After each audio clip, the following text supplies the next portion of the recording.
మీ favourite serials ఇప్పుడు టీవీకి ముందే సన్ నెక్స్ట్ యాప్ లో మస్తుగా అందరికి ముందే చూడండి. ఇప్పుడు సన్ నెక్స్ట్ యాప్ ని డౌన్లోడ్ చేసి సబ్స్క్రైబ్ అవ్వండి.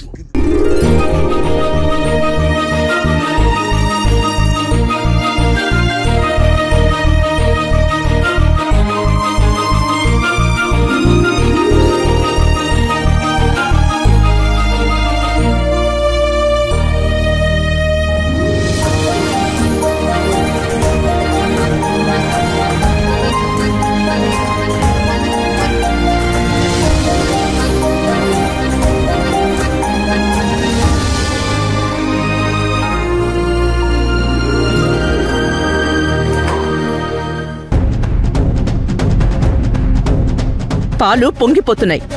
నీ కళ్ళు కనబడ్డం లేదా? లేక కళ్ళకేమైనా పొరలొచ్చాయా? పాలంటే సాక్షాత్తు లక్ష్మీదేవంటారు. ఇప్పటికే ఈ ఇంటి పరువు మర్యాద నువ్వెలాగో పోగొట్టావు. ఇప్పుడు ఈ ఇంట్లో సిరి సంపదలు లక్ష్మీదేవిని కూడా బయటికి పంపించాలని చూస్తున్నావా? చూడలేదు అత్తయ్య గారు. ఆ మాట చెప్పడానికి నీకేం అనిపించడం లేదా? ఆడదానివి ఆ మాత్రం సోయి ఉండకూడదు. పాలు పొయ్యి మీద పెట్టుకుని ఎంత పరధ్యానంగా ఉన్నావు? ఇంకేం కొంపలు కూల్చాలని ప్లాన్ చేస్తున్నావు మహాతల్లి? నాకు ఒంట్లో నీరసంగా ఉంది అత్తయ్య గారు. బాగానే మెక్కుతావుగా, నీరసం ఎందుకంట?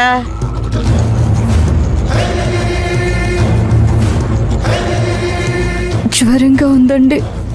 జ్వరం అని పనులు చేయకూడదని అబద్ధాలు బాగానే చెప్తావు.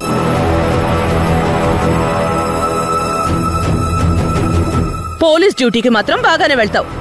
ఇంట్లో పనంటేనే ఒంట్లో బాగోలేదు, నీరసంగా ఉంది, జ్వరంగా ఉందని అందమైన అబద్ధాలు చెప్తావు. అమ్మా ఏంట్రా చెప్పు. అది కాదమ్మా, మంజుకి నీరసం జ్వరం అంటూ తన అబద్ధం ఎందుకు చెప్తుంది? నువ్వు వట్టి అమాయకుడివిరా.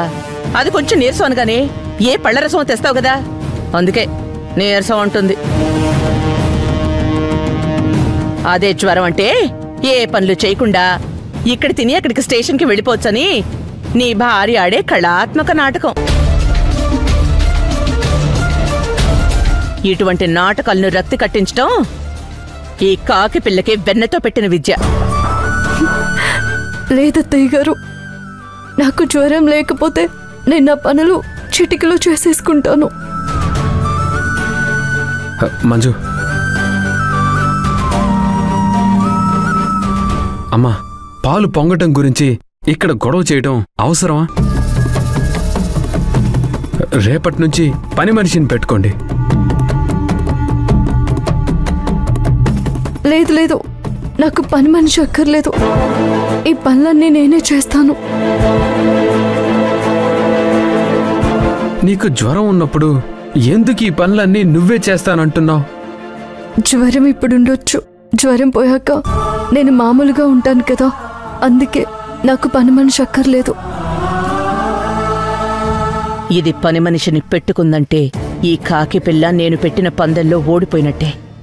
తను ఓడిపోతే దరిద్రమే పోతుంది. ఆ తర్వాత ఇక ఇది వాళ్ళ ఇంటికి వెళ్లాల్సిందే. జ్వరం ఉంటే తెగ కష్టపడిపోతున్నట్టుగా పోజులెందుకు? రే సత్య, మంచిగా పనిచేసే పనివాళ్ళు ఎవరైనా ఉంటే చూడు.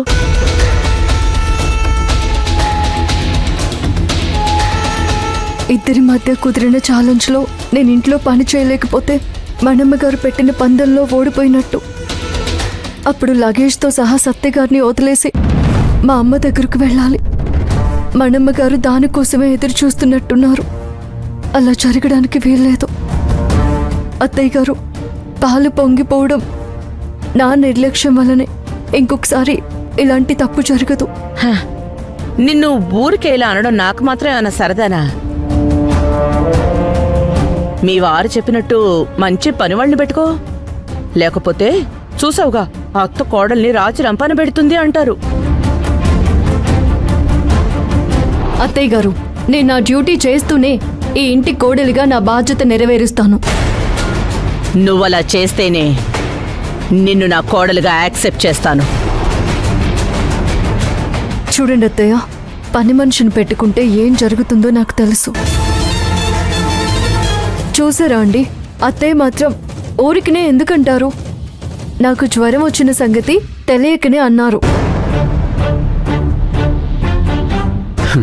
సరే సరే, మీ మైండ్లో ఎప్పుడు ఏ ఆలోచనలు ఉంటాయో కనుక్కోవడం కష్టమే కానీ జ్వరం ఉంది కదా, ఈరోజు స్టేషన్కి వెళ్ళొద్దులే. నాకు బయట చిన్న పనుంది, నేను బయటికి వెళ్ళొస్తాను. అమ్మా వెళ్ళొస్తాను.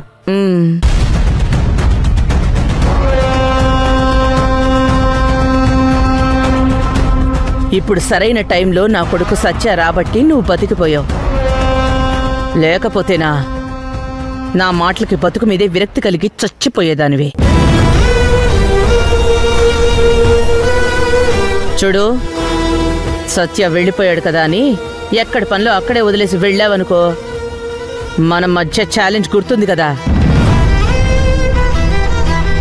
జాగ్రత్తగా చెయ్యి. అలాగే అత్తయ్య.